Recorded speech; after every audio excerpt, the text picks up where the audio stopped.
इनकी जो रचना क्षेत्र है वहाँ बहुत ही विकसित है, तो इसीलिए दोनों नदियों का प्रकोप जो है बराबर सहना पड़ता है। एक मैप अगर हम बनाएंगे तो जरूर जो है बुद्ध देव की जो भाव है हमारे गांव में भी पड़े होंगे। मैं मेरी जन्मभूमि से बहुत प्रेम जो है करता हूँ करके।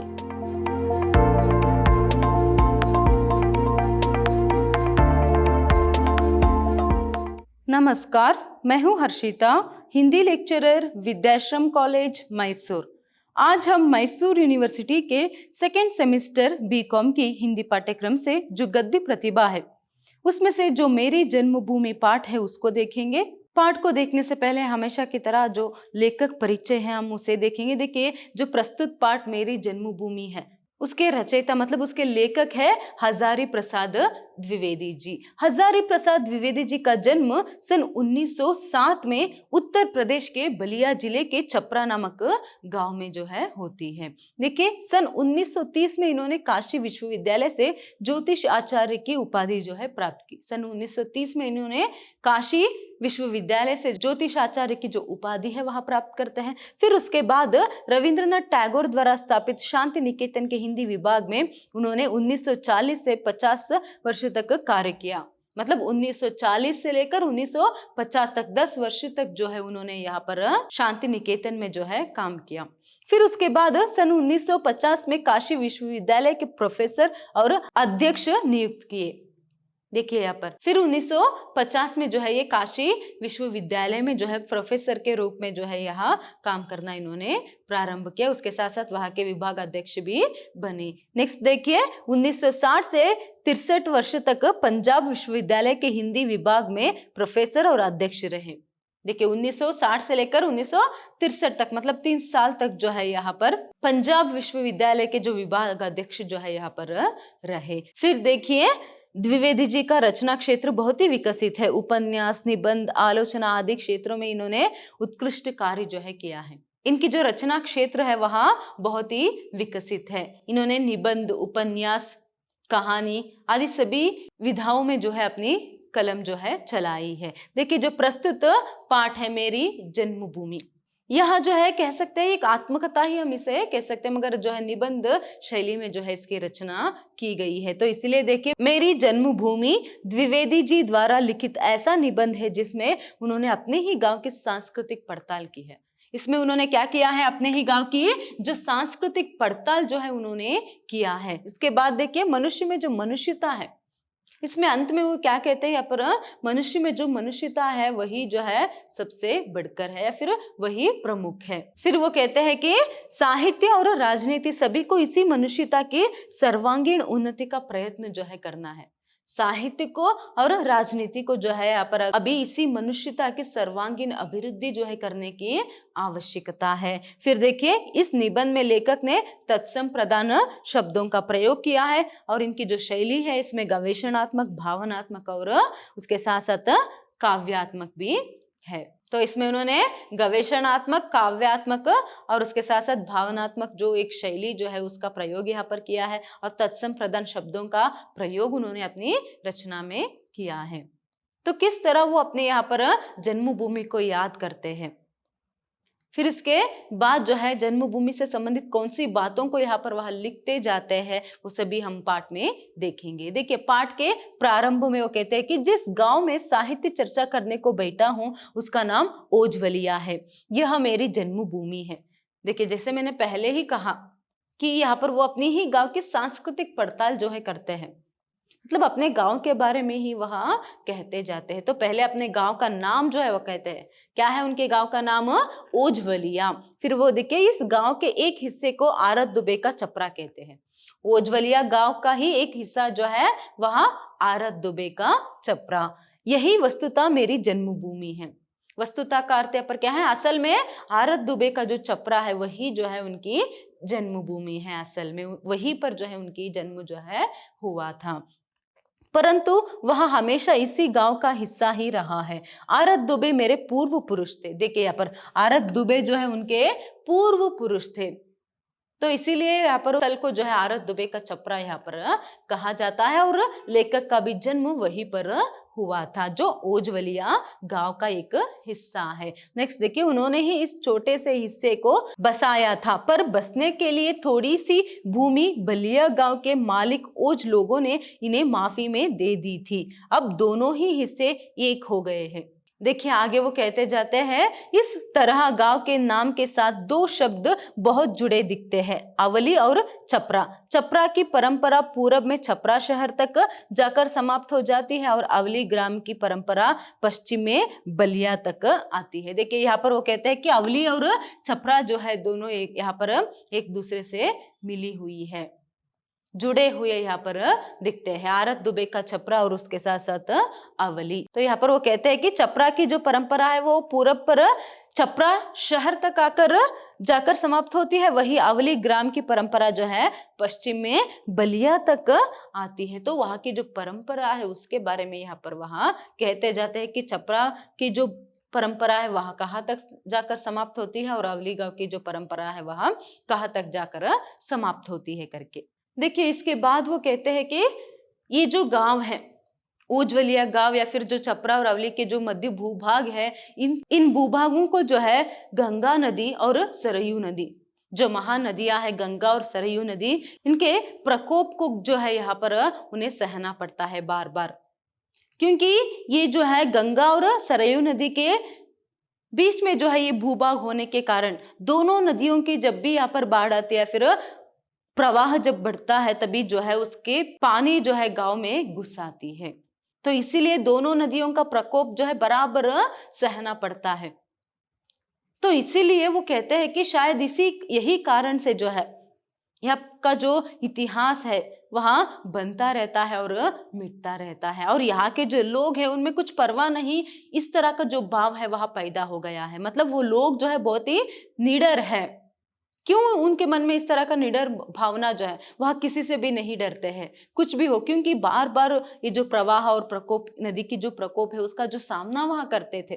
तो इसी कारण से जो है उनके मन में जो भय था वह समाप्त हो गया और वहां के लोग जो है निडर है। इस तरह जो है वहां अपने गांव के लोगों की मनस्थिति के बारे में कहते जाते हैं। एक तो गांव में जो है बार बार गांव को जो है यहाँ पर सरयू और गंगा जैसे महानदियों का प्रकोप सहना पड़ता है, और उसके बाद वहां के लोग भी जो है वहां निडर जो है हो गए हैं करके यहाँ पर वहां कहते हैं। इसीलिए शायद कोई भी प्राचीन पुरातत्व जो है वहां पर नहीं मिलते हैं करके यहाँ पर वो कहते हैं। देखिए इसके बाद वो कहते हैं जब वे विद्यार्थी थे, मतलब छात्रावस्था में थे, तभी जब भी वो हिंदी में या फिर संस्कृत में जो इतिहास है वहां पढ़ते थे, वो किताब जो वहां पढ़ते थे, तो वो अपने गांव का नाम जो है ढूंढा करते थे। शायद अपने गांव के बारे में भी कहीं पर दिया होगा क्या करके, उसके इतिहास के बारे में दिया होगा क्या करके, मगर कहीं पर भी उनके गांव का नाम यहाँ पर नहीं मिलता था। तो अपने गांव को ना पाकर जो है, गांव के नाम को जो है यहाँ पर ना पाकर वहां उदास हो जाते थे।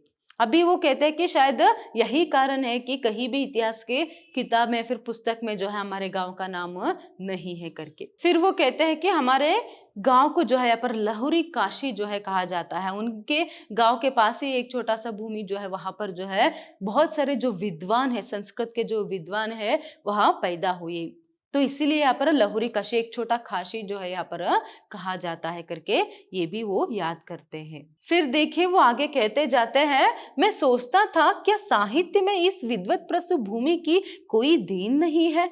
बुद्ध देव जहां जहां गए थे उन स्थानों का यदि मानचित्र बनाया जाए तो निस्संदेह उनका पादार्पण इधर हुआ होगा, पर प्रमाण कहाँ है। स्कंदगुप्त की विराट वाहिनी भीतरी गांव में होते हुए गई थी, निस्संदेह उन्होंने इस भूमि पर कोई ना कोई महत्वपूर्ण घोषणा की होगी, पर सबूत कहाँ है।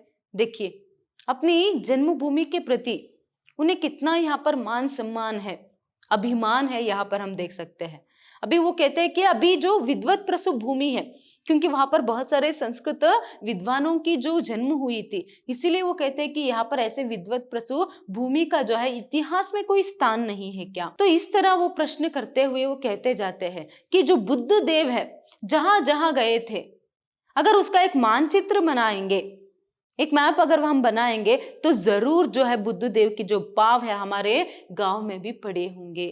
मगर सबूत कहाँ पर है? और वही स्कंदगुप्त की जो विराट वाहिनी मतलब जो सेना है वो तो जो है यहाँ से हमारे गांव से होकर जरूर गुजरा होगा और जरूर कोई ना कोई घोषणा जो है हमारे गांव में भी किया होगा, मगर सबूत कहाँ है करके वो यहाँ पर याद करते जाते हैं। देखिए आगे वो कहते जाते हैं, गंगा और सरयू के जल सन्निपात से दौत भूमि की शोभा देखने के लिए जब कालिदास निकले होंगे तो क्या उड़कर चले गए होंगे? निस्संदेह इन गांवों में कहीं ना कहीं ठहरे होंगे। बहुत संभव है कि रघुवंश के महत्वपूर्ण सर्गों का कोई हिस्सा इधर भी लिखा गया होगा, परंतु मेरी बात का विश्वास कौन करेगा? देखिए आगे वो कहते जाते हैं, गंगा नदी और सरयू नदी की जो सन्निपात है, जल सन्निपात मतलब वो जो संगम स्थल है, उसे देखने के लिए जब कालिदास निकले होंगे तो क्या वो उड़कर चले गए होंगे क्या? नहीं ना, उनका भी जो पांव है हमारे गांव में पड़ा होगा, मतलब हमारे गांव से ही वह गुजरे होंगे। मगर उसका यहाँ पर प्रमाण कहाँ पर है, साक्षी कहाँ पर है? और जो रघुवंश के महत्वपूर्ण सर्गों का जो है निर्माण, यहाँ पर भी किसी ना किसी सर्गों का निर्माण हमारे गांव में भी हुआ होगा, तो उसका भी यहाँ पर प्रमाण कहाँ पर है? कौन मेरी बात को जो है यहाँ पर मानेगा करके वो कहते हैं। तो यहीं पर देखिए जो लेखक है उनको अपनी गांव पर, अपनी जन्मभूमि पर कितना अभिमान है यहाँ पर हम देख सकते हैं। वो हर तरीके से एक सांस्कृतिक पड़ताल जो है करते आ रहे हैं। अभी बुद्धदेव को याद किया, कालिदास, और उसके साथ साथ स्कंदगुप्त की विराट वाहिनी को, और उसके बाद अभी यहाँ पर यहाँ तक कि रामायण की, रघुवंश की जो सर्ग जो लिखे गए थे यहाँ पर भी कोई लिखा होगा करके वो कहते जाते हैं। तो हर तरीके से जो है अपने गांव की जो इतिहास है, जो महत्व है, ऐतिहासिक महत्व क्या है, तो इस तरह जो है वह खोजते ही जा रहे हैं, मगर प्रमाण कहीं पर नहीं मिलता है। कहीं ना कहीं तो कोई तो यहाँ पर ऐतिहासिक महत्व मेरे गांव की मिलेगी क्या करके यहाँ पर वह ढूंढने की कोशिश जो है कर रहे हैं। मैं मेरी जन्मभूमि से बहुत प्रेम जो है करता हूं करके, इसीलिए यह सभी में सांस्कृतिक पड़ताल जो है अपने गांव की कर रहा हूं करके, कोई ना कोई महत्व तो मेरे गांव की जरूर रही होगी करके। फिर वो कहते हैं कि ऐसी छोटी गांव में, मतलब जो मेरी जन्मभूमि है, तो इस छोटे से गांव में भारतवर्ष का एक बहुत बड़ा सांस्कृतिक इतिहास जो है यहाँ पर देखा जा सकता है। तो यहाँ पर वो ब्राह्मणों की बात याद करते हैं। ब्राह्मणों की बात तो यहाँ पर सभी लोग जानते ही है करके वो कहते हैं, और जातियों के बारे में वो कहते जाते हैं। देखिए वो कहते हैं कि मेरे गांव में बड़बूजे का पेशा करने वाली कांदू जाति है, जो संस्कृत कांदविक शब्द से संबद्ध है। देखिए वो कहते हैं कि अभी बड़बूजे के जो पेशा है वह करने वाले, बड़बूजे मतलब यहाँ पर कौन है, दाने को भुनने वाले जो पेशा करते हैं, तो ऐसे बड़बूजे के काम करने वाले जो कांदू जाति है वहां है मेरे गांव में, ऐसे कांदू जाति वाले लोग है करके वहां कहते हैं, जो कांदविक शब्द से संबंधित है करके वहां कहते हैं। देखिए वो आगे कहते हैं, गुप्त सम्राटों ने इन्हें वैश्य की मर्यादा दी थी, ऐसा मैंने किसी प्राचीन लेख में पढ़ा है। ये जो कांदू जाति वाले हैं, बड़बूजे के काम करने वाले, तो वो जो है यहाँ पर कांदविक शब्द से संबद्ध है। और मैंने पढ़ा है कि जो गुप्त सम्राट है वह जो है यहाँ पर इन कांदविकों को यहाँ पर वैश्य की मर्यादा जो है वह उन्होंने दिया था करके, तो वैश्यों का स्थान जो है उन लोगों को दिया था करके वहां कहते हैं। फिर देखिए, फिर हमारे गांव से निकलकर या प्राचीन कल्लेपाल लोगों की बस्ती है, जो एकदम भूल गए हैं कि उनके पूर्वज कभी राजपूत सैनिक थे और सेना के पिछले हिस्से में रहकर कल्लेवर्त या कलेऊ की रक्षा करते थे। न जाने किस जमाने में इन लोगों ने तराजू पकड़ी थी और सब पूरे बनिया हो गए हैं। ये क्या पुरातत्व विभाग के किसी ईंट पत्थर से कम मूल्यवान है? मेरे गांव में और बनिया जाति के लोग हैं। देखिए अभी कांदू जाति के बारे में उन्होंने कहा, फिर उसके बाद जो है वहां कल्लीपाल लोगों के बारे में यहाँ पर कहते हैं। देखिए मेरे गांव में कल्लीपाल लोगों की एक बस्ती है। कल्लीपाल मतलब ये जो लोग हैं ये एकदम ये भूल गए कि ये राजपूत सैनिक थे। ये जो कल्लीपाल लोग हैं वहां एक जमाने में राजपूतों के समय में उनके सैनिक हुआ करते थे, और पीछे रहकर जो कल्लेवर्त और कलेवु जो है वहां के रक्षण जो है वहां करते थे। और न जाने कब इन्होंने तराजू जो है पकड़ी, अभी वहां बनिया जो है सबके सब बन गए करके। देखिए अभी वो कल्लीपाल जो जाति है उसके बारे में बता रहे। अभी वह लोग राजपूतों के समय में वहां के सैनिक जो है, राजपूतों के सैनिक जो है हुआ करते थे।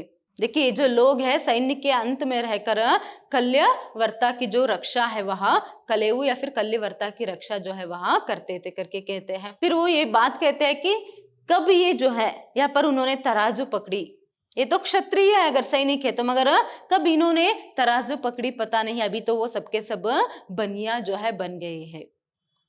देखिए बनिया मतलब यहाँ पर व्यापारी। बनिया का अर्थ क्या है? यहाँ पर सभी के सभी अभी व्यापारी जो है बन गए हैं। अभी वो प्रश्न करते हैं, देखिए ये जो बात है क्या ये पुरातत्व विभाग की कोई सी ईंट और पत्थर से कम है क्या? पुरातत्व की किसी ईंट और पत्थर से ये कम साक्षी है क्या करके यहाँ पर वहां कहते हैं। तो जातियों का जो एक महत्व है उनके गाँव की, ये जो बात है यहाँ पर वहां कहते जा रहे हैं। मेरे गांव में और भी बनिए के जाति वाले लोग हैं करके यहाँ पर वहां कहते जाते हैं। फिर देखिए वो आगे कहते जाते हैं यहाँ पर, अपने गांव में धोबियों के नृत्य गीत में मुझे कोई बड़ी भूली हुई परंपरा का स्मरण हो आता है। देखिए जो उनके गांव में धोबी लोग हैं, धोबी मतलब जो कपड़े धोने वाले लोग रहते हैं, तो उनके जो एक नृत्य और जो गीत है उसमें मुझे कुछ भूली हुई परंपरा जो है वहां दिखता है करके वो कहते हैं। फिर आगे वो कहते हैं, मेरे गांव की सबसे मनोरंजक जाति जुलाहों की है। इनके पुरोहित भी मेरे गांव में हैं। मैंने कबीर नामक अपनी पुस्तक में जुलाहों के साथ साथ नाथ परंपरा के योग का उल्लेख किया है।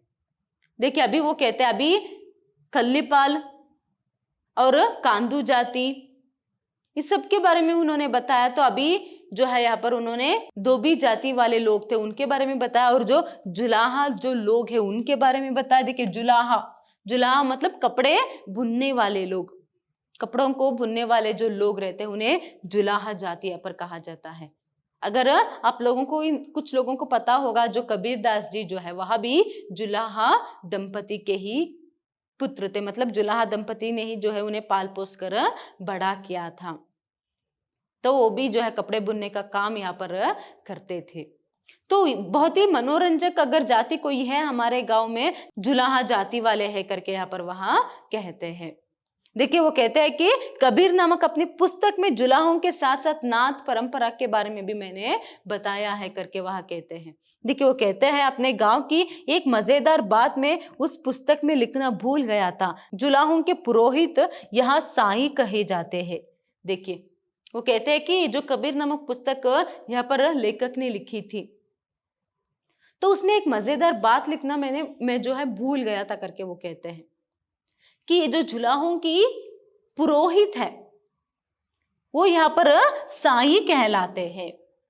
ये जो पुरोहित है यहाँ पर साई कहलाते हैं। साई अर्थात स्वामी। नाथ परंपरा के गुरु को नाथ या स्वामी कहते थे। देखिए साई का मतलब यहाँ पर क्या है? स्वामी है। जो यहाँ पर साई कहलाते हैं जुलाहों के पुरोहित, उसका अर्थ यहाँ पर साई है, मतलब स्वामी है। तो यहाँ पर ये जो नाथ पंथ है उनके गुरुओं को जो है यहाँ पर स्वामी जो है कहा जाता है या फिर साई कहकर पुकारा जाता है। गोरखबानी में गोरखनाथ मच्छंदर नाथ को बराबर साई कहकर संबोधन करते हैं। देखिए इसलिए एक उदाहरण भी यहाँ पर देते हैं। जो नाथ परंपरा के जो स्वामी थे गोरखनाथ मच्छंदर नाथ जो थे, उनको यहाँ पर बराबर जो है साई कहकर संबोधित किया गया है करके वहां कहते हैं। तो गोरखनाथ मच्छंदर नाथ को जो है यहाँ पर साई कहा गया है करके वो कहते जाते हैं। देखिए यहाँ पर वो कहते हैं कि अब ये लोग जो है वहाँ, मतलब जो जुलाहों के जो लोग है वह सभी पक्का मुसलमान जो है वहां बन गए हैं करके यहाँ पर वहां कहते हैं। देखिए फिर वो यहाँ पर कहते जाते हैं कि इनके गांव में दूसद नामक अंत्य जाति भी है करके। तो उसके बारे में वो कहते हैं, दूसदों के पुरातन इतिहास का कोई पता मुझे नहीं है, पर निस्संदेह ये भी किसी अधिकारचित बड़ी जाति के भग्नावशेष होंगे। मेरे गांव के दुसाद बड़े ही वीर, विनयी और भद्र हैं। देखिए यहाँ पर वो दूसद जाति के बारे में ये कहते हैं कि वह एक अंत्य जाति है, तो वह निस्संदेह किसी अधिकारच्युत बड़ी जाति के भग्नावशेष ही होंगे। तो यहाँ पर मेरे गांव में दूसरे बड़े वीर विनयी और भद्र है करके वहां कहते हैं। फिर इसके बाद देखिए वो कहते हैं ये अपनों को अब दुशासन वंशज बताते हैं। ये जो दूसर जाति वाले हैं वहां ये अपने आप को दुशासन के वंशज जो है बताते हैं। इनके देवता राहु बाबा है। देखिए ये जो दूसरी जाति है इनके देवता जो है राहु बाबा करके वो कहते हैं। फिर आगे कहते हैं कभी कभी मैं सोचता हूँ कि हिंदुओं की ग्रह मंडली में जो राहु देवता है वे उन्हीं की देन तो नहीं है। इतना तो निश्चय है कि राहु वैदिक देवता नहीं है। देखिए यहाँ पर वो कहते हैं कि जो दूसरी जाति है वो अपने आप को दुशासन के वंशज मानते हैं और उनकी देवता राहु है करके।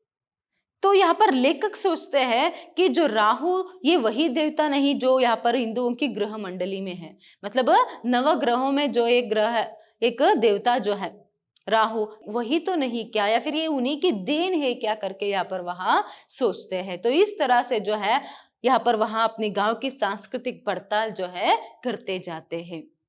मगर ये बात आखिर में वो ये बात कहते हैं कि ये जो राहु देवता है वहां वैदिक देवता तो नहीं है करके। देखिए आगे वो कहते जाते हैं अपने गांव के बारे में, यदि मुझे अपने गांव की सांस्कृतिक पैमाइश करने की सुविधा प्राप्त हो तो मेरा विश्वास है कि कुछ ना कुछ महत्वपूर्ण ऐतिहासिक सामग्री अवश्य मिलेगी। ऐतिहासिक पैमाइश जो है करने की अगर मुझे सुविधा जो है मिल गई, राजी जो है मुझे मंजूरी जो है उसके लिए मिल गई, तो कुछ ना कुछ जरूर जो है ऐतिहासिक सामग्री जो है अवश्य मिलेगी मेरे गांव में करके वो कहते हैं।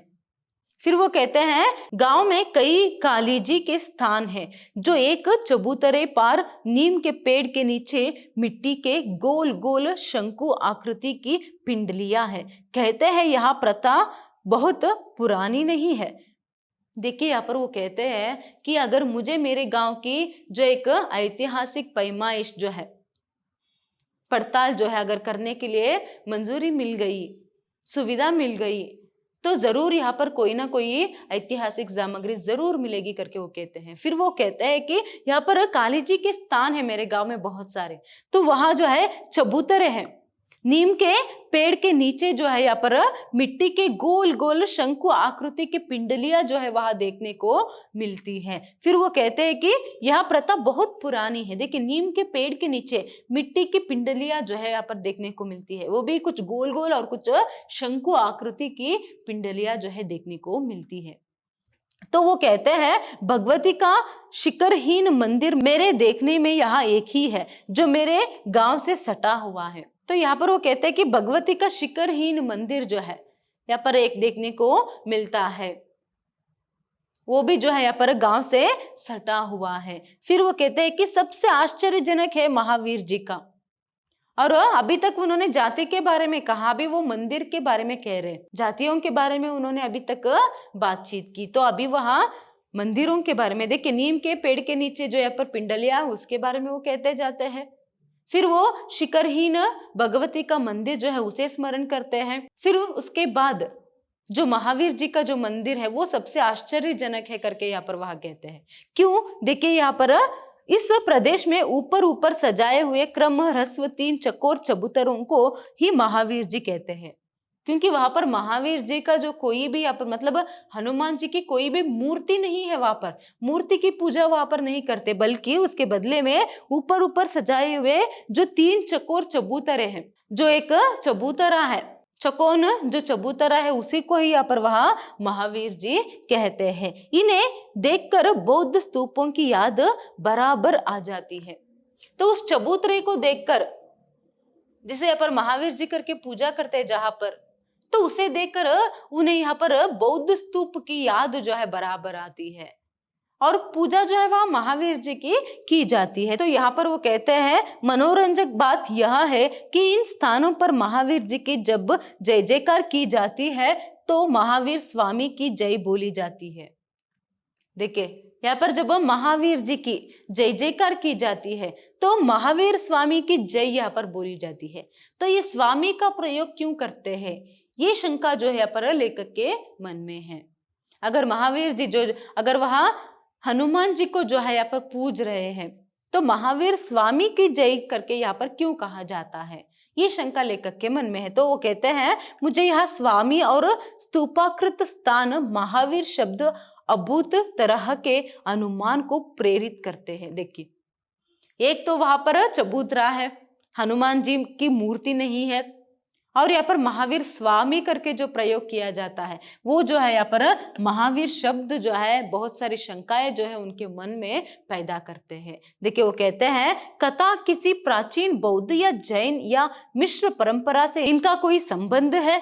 अपने गांव की ठाकुर बारी में जो हनुमान जी है वे मूर्ति रूप में है, स्तूप रूप में नहीं। मेरे गांव की देवता मंडली में इधर हाल में ही एक नई देवी का पादार्पण हुआ है। देखिए, यहाँ पर वो कहते हैं कि अभी जो एक तो महावीर जी का, महावीर स्वामी की जय बोलना और चबूतर जो उन्हें बौद्ध स्तूपों की याद जो है दिलाती है, तो वो कई बौद्ध परंपरा या फिर कई बौद्ध और जैन परंपरा की मिश्रित परंपरा तो नहीं है, बौद्ध और जैन की मिश्र परंपरा तो नहीं है क्या करके ये अनुमान जो है वहां आती। मतलब जो महावीर है वो कहीं महावीर स्वामी जो है जैनों की जो महावीर है तो वो तो नहीं है क्या करके। तो इसलिए वो कहते हैं मेरे गांव के अंदर जहां पर इनका जन्म हुआ तो वहां पर जो है मतलब आरत दुबे का जो छपरा है वहां पर जो है महावीर जी की जो मंदिर है तो वहां पर हनुमान जी की मूर्ति है। तो वहां पर जो है हनुमान जी का जो मंदिर है तो वहां पर हनुमान जी की मूर्ति है। तो इनके गांव से सटकर एक यहाँ पर जो महावीर जी की मंदिर है तो वहां पर महावीर जी मतलब जो हनुमान जी है उनकी मूर्ति नहीं है। तो इसीलिए कहीं वो जो महावीर जी है जैन के महावीर जी तो नहीं है क्या करके वहां यहाँ पर सोचते हैं या फिर शंका जो है उनके मन में पैदा होती है। तो इसके बाद वो कहते हैं कि इनके गांव में और एक नई देवता की जो प्रवेश है हो चुकी है। तो कौन सा है वहां? मेरे गांव की देवता मंडली में इधर हाल ही में एक नई देवी का पादार्पण हुआ है। इनका नाम है पिलेक मैया अर्थात प्लेग माता। इनका स्थान भी बन गया है, पूजा भी होने लगी है और एक वक्त पर उनका आवेश भी आता है। देखिए यहाँ पर अभी वो कहते हैं कि इनके ही गांव में और एक देवी का प्रवेश जो है वो हो गया है, उसका नाम क्या है यहाँ पर? पिलेक मैया। पिलेक मैया का अर्थ यहाँ पर क्या है? प्लेग माता। अभी देखिए इनका यहाँ पर मंदिर भी बन गया है, प्लेग माता का, पिलेक मैया का मंदिर बन गया है और वहां पर भक्त भी आते रहते हैं और एक भक्त पर तो उनका जो आवेश है वहां भी आता है। मतलब वो जो पिलेक मैया है एक भक्त पर भी आती है। तो इस तरह से भी यहाँ पर वो मंदिरों के बारे में जो है यहाँ पर कहते जाते हैं। देखिए उस समय में जब लेखक ने इस पाठ का निर्माण किया था तो उस समय में यहाँ पर जो है प्लेग महामारी जो है यहाँ पर फैली हुई थी। तो इसीलिए शायद जब उनका प्रवेश हुआ था, ये जो प्लेग मैया का या फिर प्लेग मैया का प्रवेश हुआ था, तो उसी प्लेग महामारी से बचने के लिए जो है यहाँ पर प्लेग मैया का निर्माण किया गया, उनकी मंदिर का निर्माण किया गया, फिर वहां पर पूजा भी की गई। तो इस तरह से वो मंदिरों के बारे में यहाँ पर कहते जाते हैं। देखिए इसी संदर्भ में वो कहते हैं कि ये जो प्लेग मैया मतलब जो प्लेग माता है, ऐसे में जो प्लेग शब्द है वह अंग्रेजी शब्द है। तो ऐसे में वो कहते हैं ये जो प्लेग मैया की यहाँ पर मंदिर का निर्माण जो है यहाँ पर किया गया है, अगर कुछ सालों बाद जो है यहाँ पर लोगों को कहेंगे कि आपकी जो देवी है वह अंग्रेजी है तो शायद ही यहाँ पर कोई मानेंगे नहीं। मतलब इस तरह से कुछ उस प्लेग मैया को जो है यहाँ पर प्लेग माता को जो है वो अपने परंपरा में जो है उन्होंने इस तरह यहाँ पर समेट लिया है कि वो अभी उनकी माता जो है मतलब मंदिर जो है उनका बनाकर यहाँ पर पूजा जो है कर रहे कि कोई भी जो है ये बात नहीं मानेगा। तो इस तरह से वो कहते हैं और उसके साथ साथ यहाँ पर कहते हैं कि उनके गांव में कुछ तिब्बती के जो मंदिर है वहां भी देखने को मिलते हैं करके। तिब्बती परंपरा मतलब जो टिबेटियन परंपरा है, कल्चर है, तो उसका भी जो है मंदिर में एक तिब्बती परंपराओं का प्रभाव भी जो है वहां के मंदिर में देख सकते हैं। इस तरह जो है वहां पर कहते जाते हैं। मतलब क्या है यहाँ पर लेखक कहते हैं कि जो तिब्बती परंपरा है, टिबेटियन कल्चर जो है उसका जो प्रभाव है वहां के कुछ मंदिरों पर जो है दिख पड़ते हैं करके। तो ये सभी कहते हुए वो कहते हैं कि ऐसे ही जो है ऐतिहासिक अवशेषों के भीतर से होकर ही जो है मनुष्य की विजय यात्रा जो है चलती आ रही है। तो ऐसे में हर एक गांव, हर एक स्थल का जो कुछ ना कुछ ऐतिहासिक प्रामुख्यता, सांस्कृतिक प्रामुख्यता तो जरूर होगी। देखिए ऐतिहासिक अवशेषों में जो है, पुरातत्वों में जो है यहाँ पर सभी सांस्कृतिक पुरातत्वों को या फिर सांस्कृतिक इतिहास के इतना महत्व जो है यहाँ पर नहीं दिया गया है। ये जो है यहाँ पर लेखक को जो है इस बात की जो है बुरा यहाँ पर लगती है। फिर देखिए वो यहाँ पर कहते जाते हैं, मैं स्पष्ट ही देख रहा हूं कि नाना जातियों और समूहों में विभाजित मनुष्य सिमटता जा रहा है। देखिए अभी जातियों क्या, उनके गांव में जो लोग जाति, जितने भी जातियां थे उनके बारे में उन्होंने कहा, फिर मंदिरों के बारे में कहा। फिर इसके बाद देखिए वो कहते हैं कि ये जो जातियां हैं, मैं देख रहा हूं कि जातियों में लोग सिमटते जा रहे हैं। जो लोग हैं वहां जातियों में सिमटते जा रहे हैं। देखिए यहाँ पर लेखक कहते हैं कि मनुष्य जो है यहाँ पर जातियों में सिमटता जा रहा है। कितनी सारी जातियां हैं, कितने सारे धर्म हैं। ये सिर्फ अब से नहीं, बहुत ही प्राचीन काल से, अगर हम इतिहास को देखेंगे तो प्राचीन काल से ऐसे ही चलता आ रहा है। बहुत सारे यहाँ पर धर्म, बहुत सारी जातियां, उनमें मनुष्य जो है पर सिमटता जा रहा है।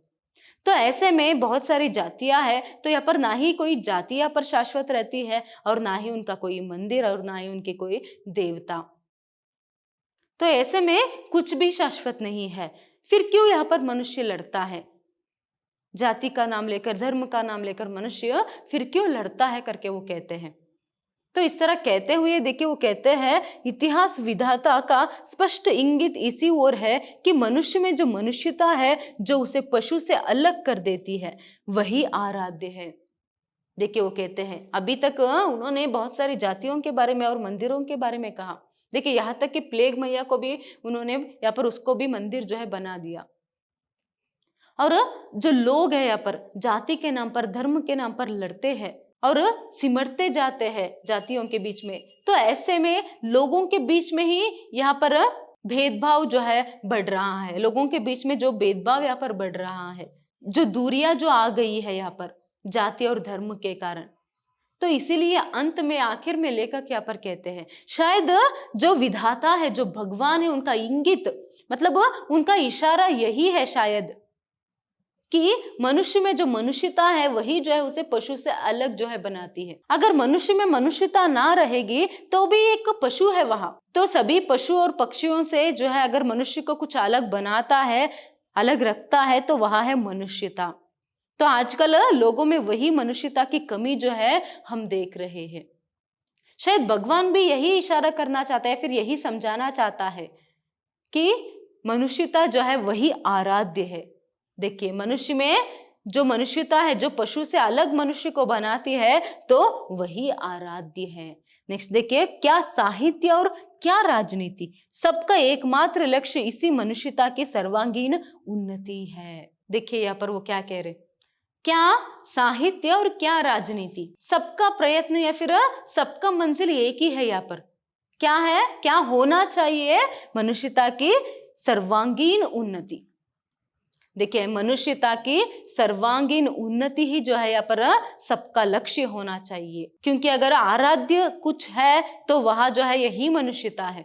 तो इस संसार में मनुष्यता का भाव जितना यहाँ पर बरकरार रहेगा, जितना कायम रहेगा, उतना ही जो है यहाँ पर सब कुछ जो है अच्छा रहेगा। तो यहाँ तक कह दिया कि लेखक ने, अगर कोई आराध्य है, पूजने का कुछ लायक है, तो वह मनुष्यता का भाव है, वही पूजनीय है। तो उस मनुष्यता के भाव को जो है यहाँ पर बरकरार रखने की आवश्यकता है। जाति के नाम पर, धर्म के नाम पर यहाँ पर लड़ने की आवश्यकता नहीं है, या फिर ना ही यहाँ पर सिमटने की आवश्यकता है। तो ये जो जाति धर्म है वो लोगों के बीच में दूरियां जो पैदा कर रही है, तो इस सब को छोड़कर जो है यहाँ पर मनुष्यता को जो है यहाँ पर पूजने की यहाँ पर बात जो है हो रही है। देखिए आजकल तो यहाँ पर मनुष्यता का या सख्त अभाव जो है हम देख पा रहे हैं। तो एक संदेश मिलता है कि पूजनीय कुछ है या फिर सबसे जरूरी बात जो है वह है मनुष्यता। तो राजनीति को और साहित्य को और हर एक क्षेत्र को जो है पर अगर किसी के लिए श्रम यहाँ पर करना है, मेहनत करनी है, तो उसी मनुष्यता की सर्वांगीण अभिवृद्धि के लिए करनी होगी करके यहाँ पर वह आखिर में कहते हैं। धन्यवाद।